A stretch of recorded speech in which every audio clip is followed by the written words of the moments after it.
Hello, everyone, and welcome to the first episode of the Tyred Boys podcast. We are a new Formula One show covering Formula One and its adjacent motorsports. I'm your host, Justin. I'm Aaron.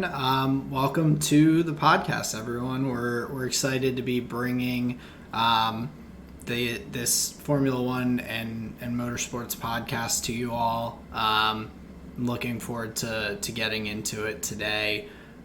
We have a good episode ahead of us. We're gonna get into some different chat about some of the off-season F1 topics, of course, along with the Bahrain testing that just happened this past weekend and the upcoming Bahrain Grand Prix. But I'm excited to get into it. So let's roll it.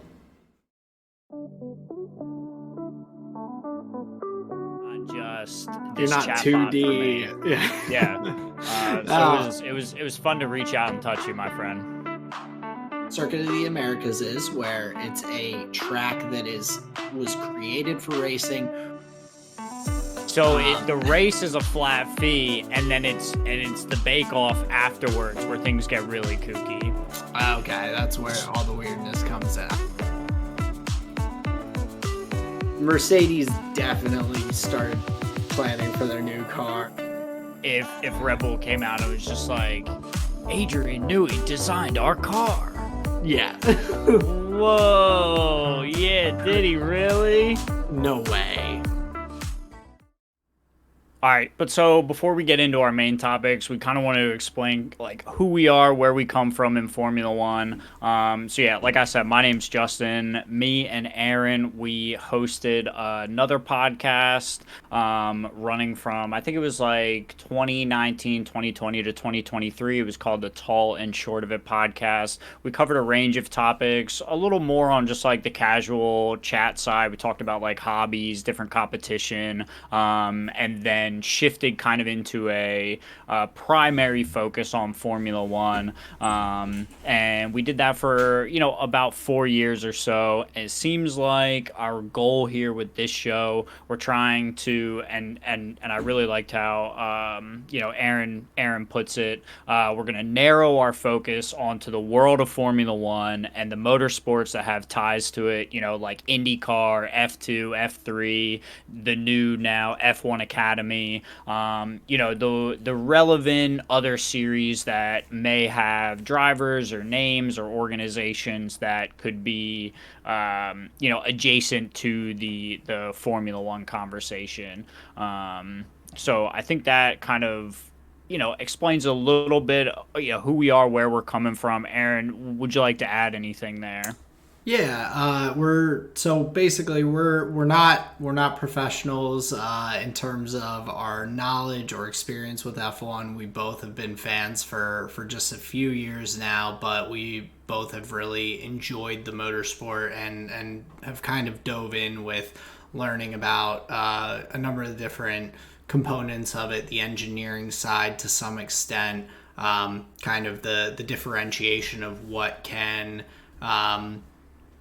make these cars go fast and all those fun things that we get to see come to fruition on a race weekend and all.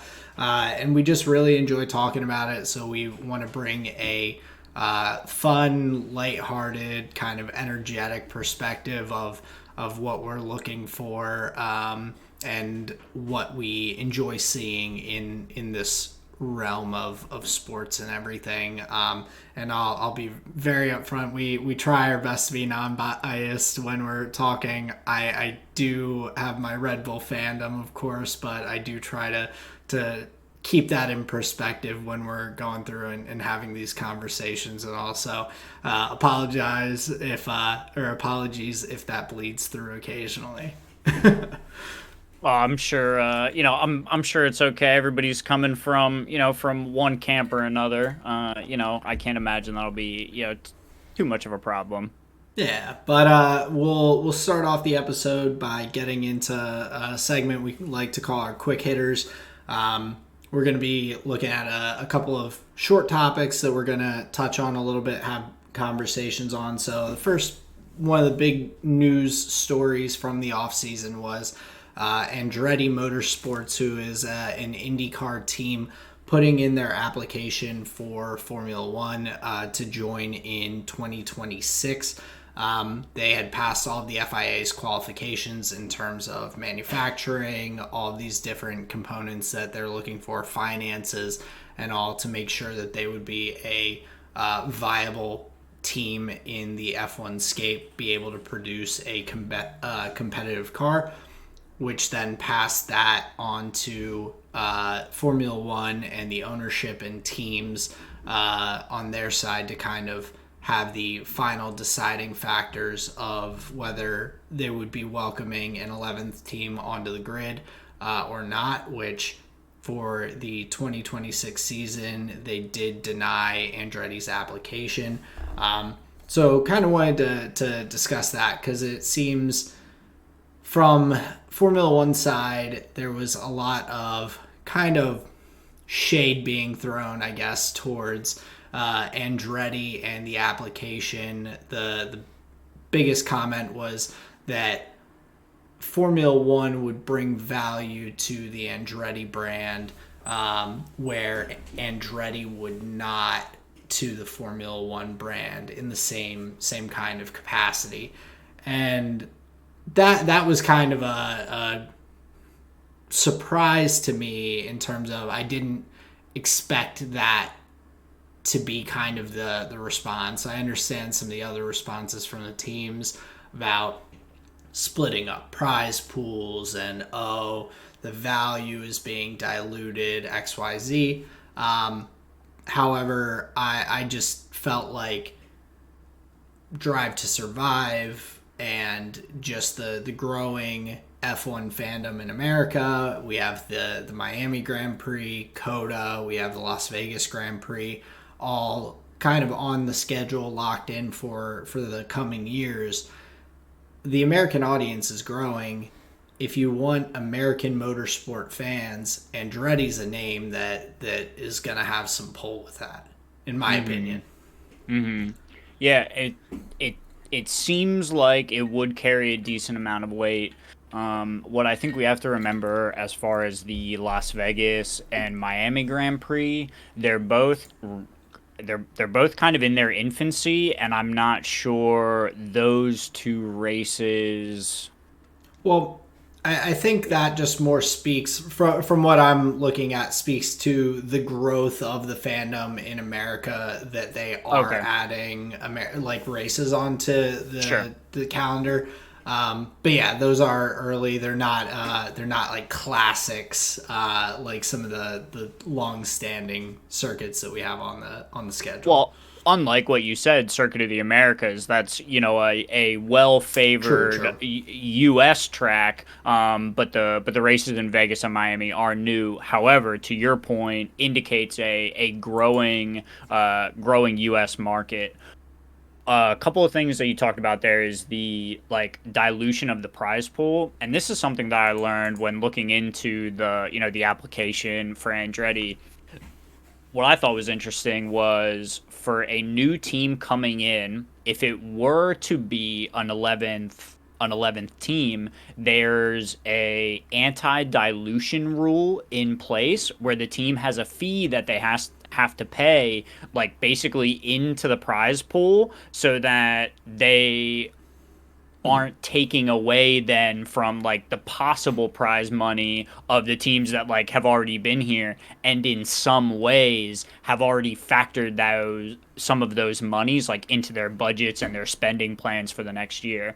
So that was something interesting that I learned. And then to the point of what you had said, a little bit of jest, but as I understand, like there's some reason behind it. Is F1 would bring more to the Andretti brand than Andretti brings to the Formula One brand. What's interesting about their comments about an 11th team on the grid is they wouldn't want, they being the Formula One and what is it, Liberty Media Group. Yeah, I believe so. Liberty Media Group, I think, is the technical name. Right. So if they were going to have a team come in and break up what was already going on, they would want this team to be like competitive, hunting for podiums and wins, and something about the Andretti proposal didn't, I guess, express this well enough. So I thought that was something that was kind of interesting as well, where it's yeah, maybe some barbing comments, but it is indicative of like something going on there. Yeah, and so it's Liberty Media Corporation.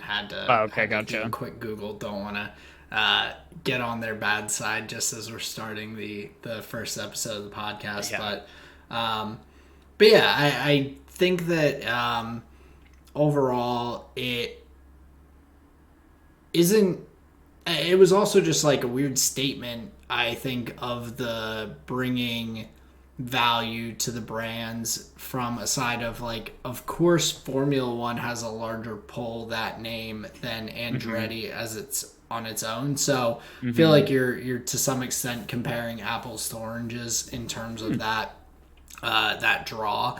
I think that Andretti definitely draws a larger audience and draws some fandoms, and also opportunities. I imagine as a company that has IndyCar teams, that they are probably going to be bringing some IndyCar drivers who have super license points and everything to be able to actually drive in Formula One along with Mm-hmm. them. There's been a lot of talk over the past couple of years of some of these super talented IndyCar drivers having the opportunities to drive in F1, being considered for seats and everything, getting testing opportunities and all.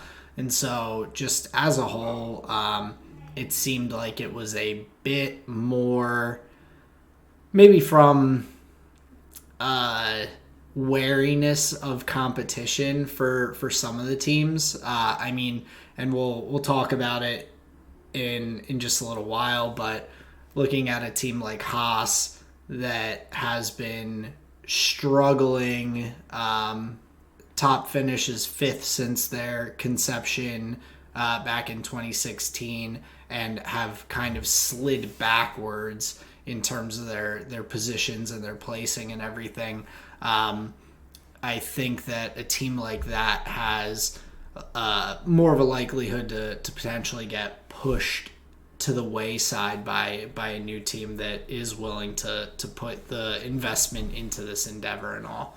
Um, but to kind of digress and wrap this up, of course, we do have Andretti, who stated they're going to continue their production of moving forward to create a competitive Formula One car, Mm-hmm. hopefully to reapply for a to become a new team on the grid in 2028. So even though it was Mm-hmm. denied for this 2026 entry, they still have that opportunity. I know you had a couple of notes about the engine manufacturer as well, with that being GM Yeah, or yeah, Cadillac that's being the partner.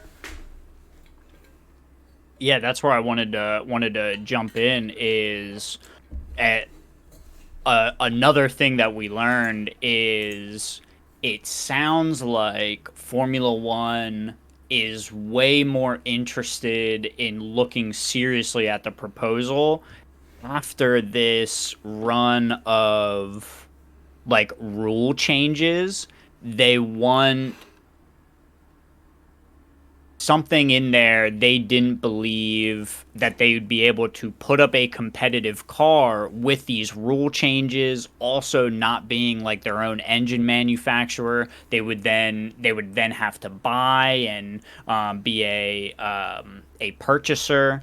So there were a lot of things that I think led them to believe they wouldn't be competitive. However, the interest goes way up when GM is a possible partner for Andretti, where it sounds like it sounds like Formula One is way more interested if they're able to partner with GM as well in that, because then that opens the opportunity for Andretti to have a what's known as an original equipment manufacturer, also known as a works team, where they would be producing the engines that they are then using in their Formula One car. And it sounds like this is the model that the governing body, the FIA, and Formula One really wants to go with, because it seems like that's what's creating the most competitive cars when these organizations have kind of top down control. So it's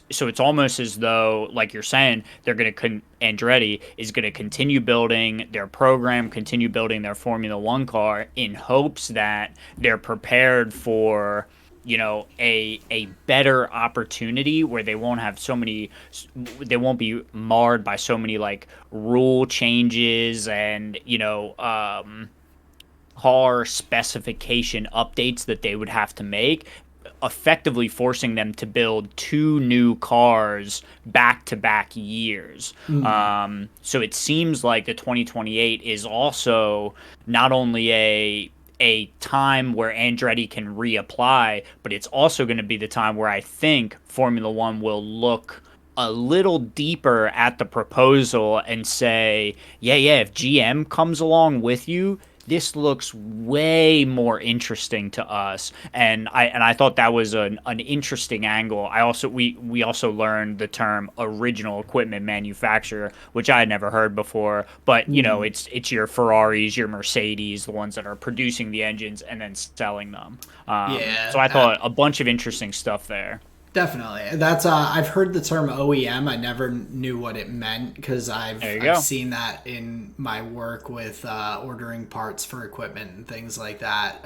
You can get like aftermarket parts or OEM parts is kind of how it's broken down. But yeah, bringing GM along. Of course, they did submit their own application to the FIA to be an official F1 power unit supplier for 2028. So, of Yep. course, that gives them that ability to have the partnership with Andretti and all, and kind of increase the value of that application and everything. So, it is of course a ways down the road, but it was a kind of a ongoing news story over the past season of them preparing the application, conversations on the IndyCar side and just around the motorsports world about whether that would be a good addition to Formula One and kind of how that would look overall. But moving on into the next topic, getting into more of what's going to be going on in F1 this season, we just wanted to cover kind of some of the new team names, cars, liveries, some of the changes that were happening there. So we had the Visa Cash App RB team, who is formerly Alpha Tauri. The team had been up for a number of potential new title sponsors after this past year. And Alpha Tauri still found their way to stay in F1 by being the official clothing partner for the FIA, I believe. So they're still involved, but Visa Cash App RB being the new team name, or VCarb is the abbreviation I've heard. We also had Alfa Romeo, who is no longer the title sponsor for the Sauber team. So that is going to be the Kick Sauber team. Kick from the video game, or I guess just streaming platform. But also will have a lot of ties to Stake, which is I believe, a gambling site of some sort. Which I Gotcha. think there was because of Sauber's ownership, I think that was part of the conflict of why the team is not the Stake F1 team. It is Kick Sauber, because I think legalities in wherever the ownership of Sauber is, I think it's Switzerland, with gambling and whatnot. So Okay. Yeah, so those are the two new names that we've got. We did also see some big changes to some of the cars coming into this F1 season. The Mercedes car going and changing with a full redesign of their car to have the side pod cooling intakes on the car. And then Red Bull initially thought people initially thought from looking at their car release that they may be going the other way, going for a design without side pods, where we got to see during testing and over the past week that they do still have side pods, air intake inlets, and everything, but they are redesigned specifically more to provide cooling to the Honda power unit or the Red Bull powertrain that they're using. Because of the specific design of that, the dual inlets that are smaller and kind of wrap the body a bit more closely provide cooling into areas of that power unit that need it a bit more. Mm-hmm. And as we saw, the overheating in some of the extreme heat last year, like the Singapore Grand Prix, really was a huge detriment to Red Bull's shot at a perfect season. So Mm-hmm. that, not that we're necessarily expecting a perfect season from them or anything, but I am. that design change definitely was looking to tackle some of those fluctuations in performance and everything that they were seeing. And similarly with Mercedes, just not being able to kind of optimize the no side pod car design. Mm-hmm. Yeah, which was, if you remember, quite a large topic of conversation at the beginning of last year. Last year or 2022? So it first was 2022, I believe, and then it carried into last year as well, Okay. until they eventually started kind of making some design shifts towards the end of the season. But at that point, it was seemed to be more in kind of preparation for the upcoming 2024 season than Mm-hmm. it was to specifically like be competitive in last year. Um, but I mean, and still, of course, Mercedes did have a pretty solid year overall. Um, Sure. but to be more competitive for this year, I think was kind of their target with making that shift. Gotcha. I was just trying to remember which season they had that they did the like radical no side pod, and then obviously it, Yeah, it had changed. The one thing I want to talk about with Mercedes that I thought was really interesting, just kind of to expand the conversation just a little bit, because I'm not 100% on what each team kind of brought that was different to their old concept, and then their new concept compared to others. But because, to be fair, over a testing week there's like a lot to take in, right? oh yeah, um One of the kind of concept things that really stood out, with the help of Sam Collins, one of the broadcasters there on the Formula One show, has a good amount of knowledge. This guy, one thing he showed for the Mercedes was this like adaptable push and pull rod front suspension thing, where they could like test different setups, and has as he described it, that usually takes a bunch of like retooling and chassis work well, to yeah, like creating alter a it. an entire new chassis is, from what I heard, is like typically the only way to do that. Right. So yeah, like their adaptability with that is definitely interesting. Yeah, and I guess it was like a little block that they had on each side that allowed them to like position them differently. And what I thought was fascinating about that is, I mean, not only is it a radical concept comparatively, but normally the conversation is, okay, this team went for push rods, this team went for pull rods, and it's just like that's just the static choice that they make. They talk about it once, and then that's how it is. But this, I think, is fascinating, where it gives Mercedes that kind of adaptability where they can test a bunch of different setups and see which one they like the best. So as far as radical concept changes, I thought that was one of the more interesting ones that I was kind of privy to. Yeah, and talking about the push rod and pull rod, from what I was seeing, doing a little research, it seems like pretty much all the teams use a pull rod like type setup, except for I believe Ferrari and Haas. So the two, like the Ferrari power units, and then I think it was Kick Sauber or Alfa Romeo who had actually like made their car specifically, since they also use the Ferrari power unit, to they had to like leave additional space to be able to still put a pull rod in for their steering and everything, Hmm.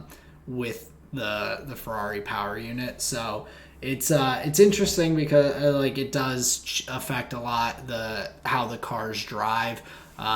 It seems like the pull rod gives a lot stronger of that front end, like you're talking about with the adaptability of the Mercedes car, kind of affecting how that drives on that front end.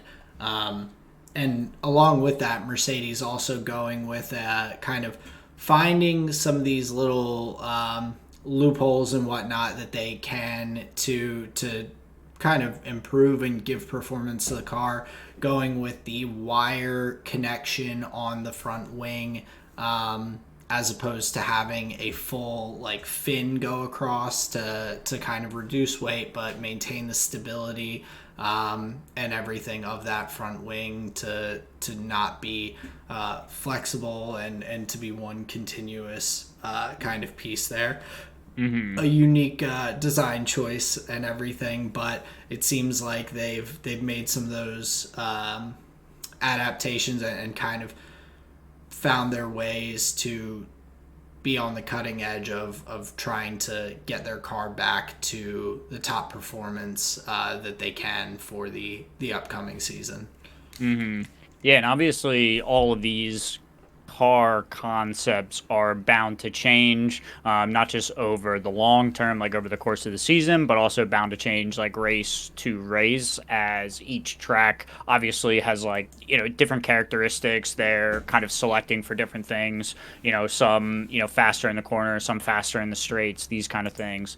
So yeah, an ever evolving question, but these were just, I guess, a couple of standout elements from what we saw from either the car's release, or like the time from release to the test, and then what we actually saw them bring to the winter test in Bahrain. Yeah. Yeah. And so then just kind of the final piece of the F1 concepts and all, looking at some of the new liveries and everything. A lot of the cars go with very similar designs. Mm-hmm. We see McLaren dropping the blue from their livery, but still that heavily papaya color with some black mixed in. We saw V Carb go back to more of the Toro Rosso kind of design with their livery and colors, with the brighter blue, some red, some white in there, and everything kind of harkening back to the days of old with that Toro Rosso team, and everything going for more of that recognizable style than the Alpha Tauri, who had kind of diverged from that Red Bull family of colors. Mm-hmm. And then the Kick Sauber team going with that bright green pop of highlighter green for their kind of primary color. I just think it's cool to have a unique color out there. I'm always a big fan of when like Alpine does the pink cars and everything. I like that uniqueness. It sets the cars apart. They're not all looking the same kind of just colors. The papaya is another one that really sticks out. So I think it's cool to see a new, like very different color kind of brought in with that.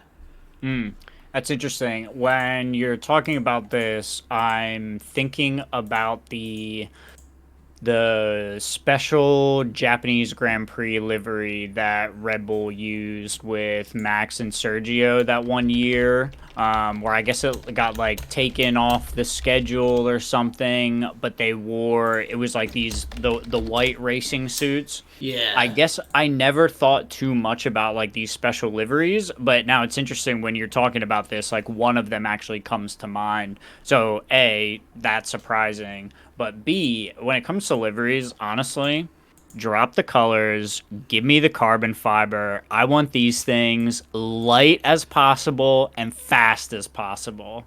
Well, I mean, how else are these teams gonna know if they're dive bombing the right guy into turn one? They need to have some color to be able to make sure they're taking out a competitor and not their Gotcha. teammate like Ocon and Gasly last year in Australia. We're trying to avoid those situations. If you're gonna do it, then you might as well take someone on a different team out with you. No, we're No, I not mean we're that's a not great fans point. of crashes or anything. But I think from the entertainment perspective, it's also just like nice from a viewership perspective to have these different colors. It's easy to distinguish between the drivers and the teams and everything.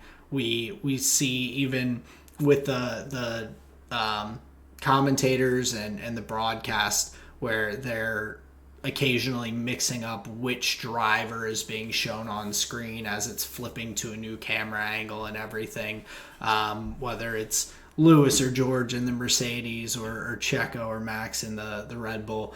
I think it gives that nice just visual for the viewership as well. So I Sure. do like that standing out with the pop. But to move on into the next shorter segment of the show, we've so far titled that "Do You Work Here?" and we're going to be talking about some of the changes in personnel that have happened or are going to happen, and this will be kind of an ongoing segment that we'll have, I'd say, decently often. I imagine with 2024 having not not 14 but 13 now driver contracts that are ending at the end of the year, with one big, pretty prominent one having been signed for 2025 already. You guys have probably heard of that guy, but we'll get to that shortly. But the first big change that happened after last season was a fan favorite, Gunter Steiner, leaving the Haas Formula One team. He had been there from 2014 all the way up through this past season of 2023. And it seemed like it kind of came to a almost mutual agreement for him leaving the team, going from being the team principal there for a while. Some of the articles, information I was looking at, including kind of some of the behind the scenes interviews on this new season of Drive to Survive that came out recently. You do get some of that behind the scenes with Gunter of kind of his frustrations with not being able to really get the value or what he was looking to out of all the time and work and effort he was putting into the team. Alongside with that, he is kind of becoming, to some extent, outdated in this newer world of team principals where he is someone who doesn't have an engineering background. And we're seeing a lot of the team principals and some of these kind of people who are moving up in these positions in Formula One teams having that engineering background, like Haas's new team principal does. Ayao Komatsu was their trackside engineer since 2016. He had been the race engineer for Roman Grosjean with the Lotus team, and then followed him after he had been the Lotus chief race engineer for a year in 2014. Studied automotive engineering in the UK. So he has that background that we're seeing, like James Vowles and some of the other people who were in consideration for the V carb team principal position and things like that. They're looking for more of that engineering perspective to come in as a team principal to be able to guide both sides of the team. Yeah, it's interesting. I was generally a fan of Gunter and his kind of laid back style. They had him on the F1 broadcast a bunch for the races, getting his insight into different things. And while yeah, it'll be a shame to see him go, I think there's something to be said about bringing new blood up, and like Gene Haas said in the interview, where he's like, at a certain point you just got to make a change, and just try and go in a different direction. So I think from that perspective, it'll be really good, and hopefully Komatsu can bring a little bit of oomph to what they have going on, because yeah, unfortunately under Gunter, and obviously it's not all his fault, and he's just like the guy at the top, right? But under Gunter they weren't doing that great. So yeah, interesting for Haas to make this change, and hopefully it'll be fruitful for them. One thing I would just like to say about it was Gene Haas was quoted as saying, and this is in reference to, instead of hiring somebody from the outside, bringing them up from within the company, like you were saying. He was the trackside engineer for Haas since 2016. What I thought was funny was Gene Haas quoted as saying, bringing people in from the outside, it takes them time to learn, 6 months to a year, and a lot of time you don't even like them. And I thought that was great. So there's a little bit of, not only are you selecting for skill and knowledge, like you're alluding to, these team principals needing to be of a different caliber, of an upper echelon, right? So yeah, bringing somebody up from inside where you know what you're gonna get, I think that's a solid game plan. I just thought that was a funny little quote from him.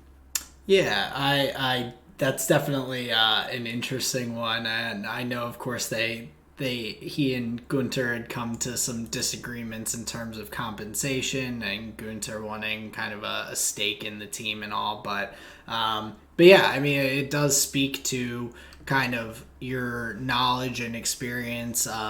The what's the saying? The devil you know is worse or is better than the devil you don't, or something like that. I don't Yeah, know the what the devil you saying know is. is better than the devil you don't. Yeah. So I mean, you know what you're getting, and of course, you think highly of what you're getting if you're going to be promoting someone to that high level of a position. You kind of have that trust built, and that to be able to hand over the keys to the Haas. So it's going to be interesting. I'm hoping that we do see some improvements, because even across last season, as they were bringing these upgrades, we just weren't seeing the performance. Their tire degradation was just brutal. We had some really great flashes in the pan from Nico Hulkenberg in the qualifying sessions, getting up to some really solid. I think a P4 quality, a P6 maybe, somewhere up in that range. Just really getting that single lap pace out of the car, but not being able to keep that going, whether it's the cooling or the tire degradation or whatever it was that they were struggling with. So hoping for some improvements, and just to see some more competitiveness from the Haas team, especially with someone like Nico Hulkenberg, kind of like getting as much as you could out of the car in a number of instances through the last season. Um, Mm-hmm. but next up in the Do You Work Here segment, we have Lewis Hamilton going to Ferrari. I'm sure you all have heard a lot about it. You've probably read all sorts of things, but we kind of just wanted to cover like a little bit of his history and kind of what this might look like and kind of how this shakes things up. I mean, Lewis has been he has been a mainstay at Mercedes. Before that, McLaren for 6 seasons, second place, first place, fifth, fourth, always really at the front of the grid, competing, getting that first world championship for himself. Then going over to Mercedes, 12 seasons, 6 first place finishes, 2 second place, a third. I mean, he's a legendary name. I was joking with you when we were talking about it over the weekend, but 6 seasons McLaren, 12 seasons Mercedes. I think we're looking at 24 years coming up of Lewis in red for Ferrari. Math checks out. Exactly. So we're just doubling up, but I mean, this really kind of throws some craziness into the season. We haven't really seen drivers typically make these kind of contract moves this early, other than in 2020 when COVID kind of threw things off, delayed portions of the season, had just everything out of whack, races being canceled, and drivers kind of going and teams going, we don't even know if we're going to go racing this year or how much racing we're going to get in. Right. We still need to figure out what we're going to do next year or whenever this pandemic dies down, and making Mm-hmm. those moves pretty early in the season. This is really a very different move, that I kind of think of as an outlier of a season to some extent, where we're really seeing a big name move so early. Like I said, 13 other drivers who have contracts ending at the end of this season. There was already a lot up in the air, and I think most people had already kind of said, oh, yeah, there's only 13 contracts ending at the end of the year because Lewis is going to be re signing with Mercedes.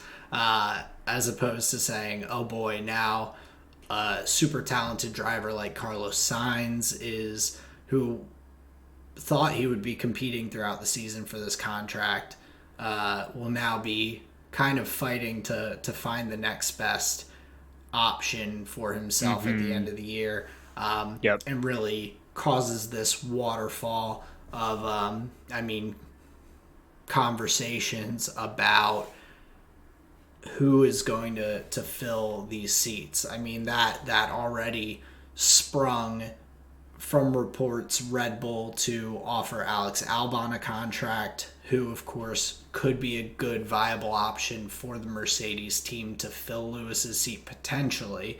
Of course, having performed very well with Williams this past couple of years, having his stint in Red Bull where he did show he has some good pace, was a bit young, and Red Bull didn't have the patience to let him grow. But because of that tie with Williams and Mercedes being the power unit, I think that made him a pretty viable option, which kind of triggered Red Bull to potentially jump at making an offer there. So this kind Mm-hmm. of does start to topple the dominoes a little bit.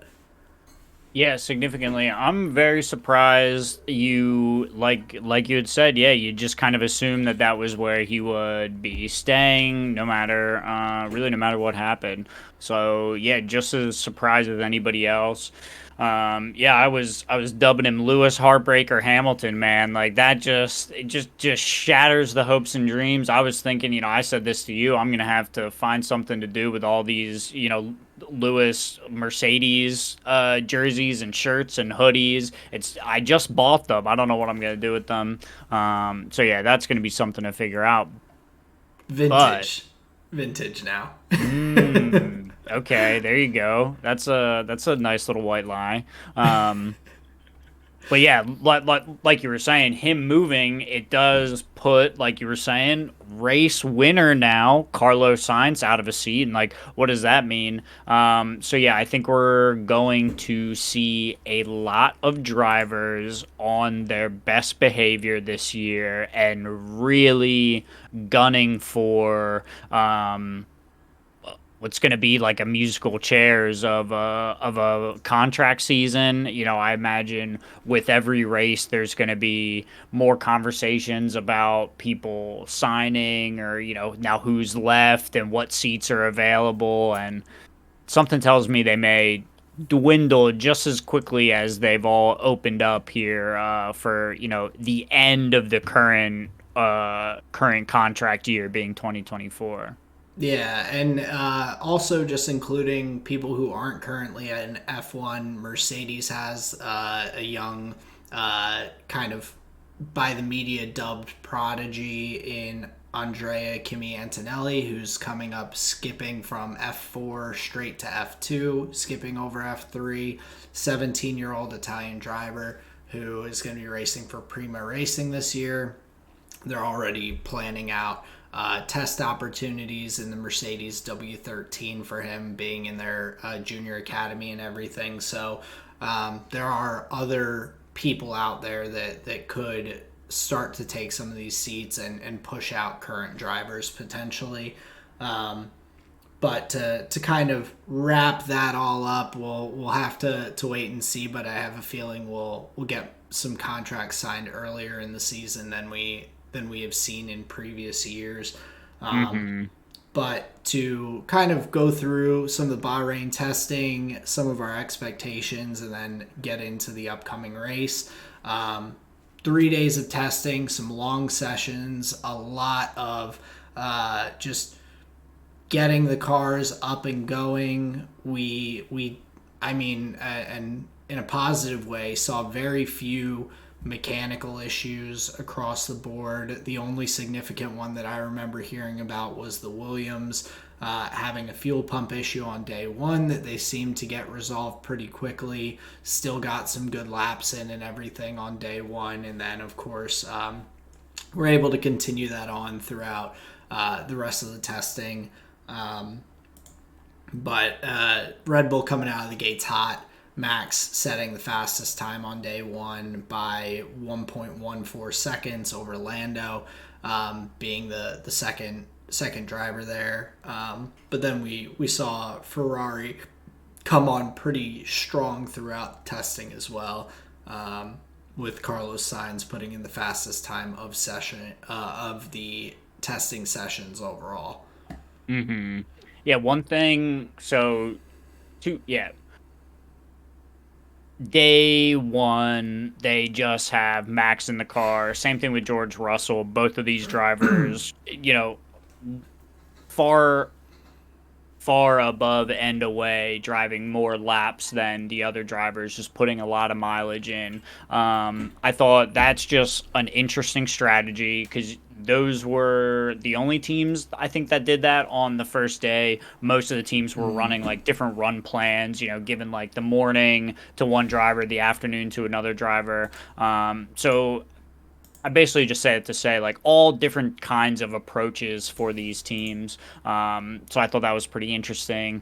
Back to your point about Williams, not only did they have the fuel pump issue, Alex Albon looked pretty good, but unfortunately Logan Sargent starting his year off just a little shaky, just looking a little rusty in the car. So where I think conversations kind of marred him at the end of last year, we got the surprise re-signing. Actually, I was like, what? So yeah, I think Sargent's struggling just a little bit, but definitely better than last year where he was. So just a couple of interesting points there. One thing I want to talk about with the tires that was interesting on the broadcast. Now, this was like a huge quality of life update, in my opinion. Not only did they have the color of tire, but they also said C1, C2, C3, C4, C5. So I thought that was really helpful in, determining the differences in strategy that these teams were kind of taking and understanding, okay, not just like soft, medium, or hard, but understand where it was like actually in the range. Just a small little quality of life update, but I thought that was like very nice and helpful for that. Oh, 100%, especially when you're looking at the different like times and everything you're looking at. Carlos Sainz putting in the fastest time on the C4 tire compared to Max's two fastest times were on the C3 tire. It's you're kind of getting to compare the soft versus the medium. Not a huge difference there, but still does overall make a difference. But of course, trying to get in a lot of laps testing to see performance. Logan Sargent, like you had said, ends up actually putting in some decent times and Mm-hmm. everything, not ending up way down at the back of the grid like you might expect. He put in 11th, a time that finished 11th, out of 17 or out of 18 on day two, and just looked once he got going and was done doing some pirouettes on the grid. Some early season donuts. I think Mm-hmm. we're looking forward to hopefully a good season from him. Some good performance and all, and even with that, who knows if it's going to be enough. Of course, like you said, bit of a surprise to a lot of people. The re-signing James Vowles over there at Williams Racing was, I think, confident in building him and growing him as a driver, and so hopefully that will pay off. Alongside Alex Albon, who's a very solid driver that they have there on the Williams team. But yeah, I definitely enjoyed seeing the kind of quality of life updates with the different tires and everything that they're using. And then just to mention, Signs, his best time was just about 1.5 tenths off of Max's best qualifying time last year that topped the tables for quality and got him P1. So the Ferrari is looking like a very competitive car right off the bat. Both Signs on day two, and then Charles Leclerc on day three, topping the Mm-hmm. charts with the fastest times. So it looks like right out of the gate there might be some good competition up towards the front of the grid as teams are trying Mm-hmm. to catch up to Red Bull after the kind of uh, dominance that they put on in 2023. Yeah, and just to dive into the to your Ferrari point just a little bit more. So it's interesting.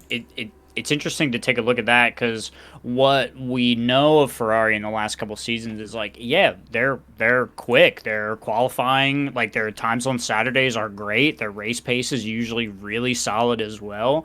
What we found Ferrari to struggle in, the last 2 3 years has been reliability and strategy. Actually, not pace. So not really surprised at the Ferrari pace. What I'm really gonna look forward to, especially for this upcoming first race, is are they going to be able to solve the problem of driver prioritization, where often on a Sunday it sounds like the communication gets bogged up somewhere for the race strategy where Ferrari then ends up costing sometimes themselves not just one or two or three positions for a driver, but significantly hampering the success of both of their drivers because they were unwilling to make a maybe unfavorable decision for one driver or the other. So interesting to look at the Ferrari pace and see that they're, topping the timetables. But where my critical eye is going to be pointed is, are they able to get the strategy right, and what's their reliability look like? I think based on the data from the test, it's going to look pretty good. I didn't see really any issues from the Ferrari garage. So maybe in that regard, they've shored up a bunch of their issues. So now I'll just be looking at the strategy side of things. But yeah, man, not surprising that Ferrari's got pace at the start of the year. No, not too shocking, and I think even Lewis's move to Ferrari kind of speaks to the quality of what Fred Vasseur is building there, and everything over last season and into this year. That hopefully we will see some more consistency out of them, and all from their garage decision making and everything. And of course, leading into the first race of the season, we want to see a fun and competitive season. I mean, that's what brings the excitement, is these battles between teams in constructors points, drivers championship, and everything. And looking at last year's Bahrain Grand Prix, from the get go, we had a Red Bull 1-2. We got our first taste of McLaren's struggles there, with Lando finishing P17 out of 17 finishers, Piastri DNFing due to some car troubles, and then off the bat from Ferrari last year, Leclerc's engine dying, getting that DNF, and also, of course, just kind of causing a chain reaction of power unit penalties throughout the course of the season, from losing a power unit that early on. So looking at this upcoming year's race, I think or this upcoming week's race, we kind of expect Red Bull and Ferrari to be there on the top. I'm curious to see where Mercedes and McLaren kind of shake out, if they're in the same positions. Aston Martin's still there, kind of wondering how that will shake out. And then the Visa Cash App RB team, Daniel Ricciardo put in a lot of good laps. He finished P4 on one of the quali days. Yuki Tsunoda has had some solid drives and is kind of becoming a strong driver.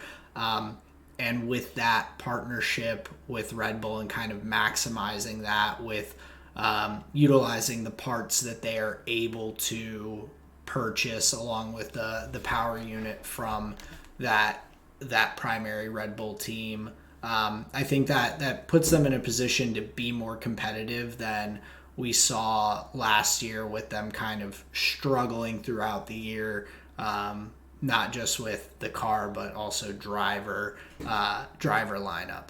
So Well, and what was interesting about the sister team angle was, it sounded like they were really unwilling to, offer help in that regard, like strictly on some honor basis. They were you know, they kind of, they have to do it themselves. Yes, they're associated in some way, but yada yada. They've kind of gone the other way on that, obviously now, kind of fully taking it under their wing and all of this. But yeah, I was just thinking of the my mind goes to South Korea, obviously, where orgs can have two teams, and wouldn't that be great if we could just have dominance from Red Bull, two teams, four drivers, guaranteed slots 1 through 4. It's literally just a second or just a third and fourth Red Bull car, and then people would have to deal with even more dominance. Well, I mean, I there still is the regulations and rules and all in place. There's only Sure. so much that team A can guy buy. can dream. Well, and I mean, even looking at, like we said, Sauber, Haas, they both buy both their power unit and components that make that work more Hmm. efficiently that they're able to buy for their vehicle. Their ties are not quite as close, but I mean, we've heard of the Sauber team and the like Williams team in regards to Mercedes in recent years being kind of a stepping stone into one of those front running organizations, Right. one of those front running teams. And so I think that would be interesting. I think from my angle, it's more so on the side of how strong Red Bull was last year to Hmm. see if the addition of purchasing more of those components that they're allowed to has like how much of an effect that has on the team. Also, Daniel Ricciardo back in the seat and having kind of full preparation for the season. We saw Yeah. him doing decently last year, as decently as that AlphaTauri car seemed to do. But I think we'll actually get a good perspective on really where he is as a driver at this point after some rough years with Renault and McLaren. So Hmm. a lot to kind of wait and see. We of course can't compare fully side by side with last year's race, of course, with the cars, upgrades, changes, and all. But even just I was looking at the weather for the upcoming race week, and so Okay. this race weekend, it's actually going to be a Thursday practice, Friday qualifying, Saturday Yeah. race. I believe it's due to Ramadan and the way that lines up. So the first two races of the season, I believe, are going to be that Thursday, Friday, Saturday instead of Friday, Okay. Saturday, Sunday. But last year we were looking at some pretty significant heat for race day. At least it was in the low 80s, high 70s in Fahrenheit, and this weekend upcoming we're anticipating like mid to low 60s in terms of temperatures. I'm sure they'll adjust like or decide partially based on that what tire compounds they're going to use. That most likely will be different from what the three tire compounds were last year at the Bahrain Grand Prix. Um, but I think that will, of course, affect what we're seeing in terms of some of the tire degradation as those track temperatures are cooling off as the race gets going and are just a bit cooler than what they were last year. Hmm. Yeah. So definitely some things to factor in, but yeah, I imagine to some degree cars would prefer, maybe a little cooler of a track than have to deal with all these overheating issues. Yeah, it should be an easier lead into the year than last year, having some of those warmer temperatures and everything. Yeah. But I think there's just an exciting season to look forward to, an exciting season of this podcast and bringing this to you all and all the listeners out there. Were there any other final notes that you had for the upcoming Bahrain Grand Prix? Any anticipated notes that you're looking forward to? Um, Not really. I think I'll keep my cards a little close to the chest as far as like kind of maybe what I'm looking forward to is maybe like as far as like specific teams or whatever. But one thing that I think will just be interesting as just a general storyline is it seems like most teams are starting off well ahead of where they were last year at this time. Most of them feeling well prepared, well ready for the upcoming season. Most of them felt like good work was done over the winter. And I think that's going to bode really well for spirit, morale, and level of competition just right out of the gate. It seems like the cars have again feels like the field has condensed a little bit. So that Yeah. to me is very exciting. Yeah, we saw the gap close, particularly in qualifying sessions last year, but hopefully that gap will close more on the race day as well. We'll get to Hmm. see some good, exciting battles in the upcoming weekend and everything. But to kind of wrap up this week's episode, in the first episode of the Tired Boys podcast, we'll kind of bring you a little bit more of the structure of what this is going to look like. But our final segment that we're going to have in the coming weeks will be the cool down lap. We're going to be either kind of just bringing a more slice of life from Justin and I, and what's going on in our lives and what kind of just we bring in outside of F1 and like to chat about. So we'll have some different segments that we used to do on our last podcast, being the Rose, Thorn, and Seed. So kind of good, bad things we're looking forward to for the upcoming weeks ahead and everything, or our flavor of the week, which is kind of some things that we've been enjoying over the past little bit, some food, some music, some shows and whatnot, and having some of those discussions at the tail end of the episode. But yeah, I think that kind of brings us to a wrap on this week. Hmm. Any final words and words of wisdom for the folks? Well, I actually want to put this out into the universe. I want to let the listeners know our goal here is 100 subscribers by the end of 2024. We're just shooting for 100 listeners. So if you did enjoy this episode, please subscribe. Tell your friends about the show, because we really enjoy doing it, and we just want to set that goal, set our sights high towards the end of the year, because we really want to bring you a good show, and we would just really love it if you came along for the ride as well. So please, if you enjoyed the show, hit subscribe, follow, whatever the buttons are there. But yeah, this is the end of the first episode of the Tired Boys podcast. Like I said, I'm your host Justin. I'm Aaron. Thanks for listening, and we'll catch you after this week's race. Peace out, everyone. Thank you very much.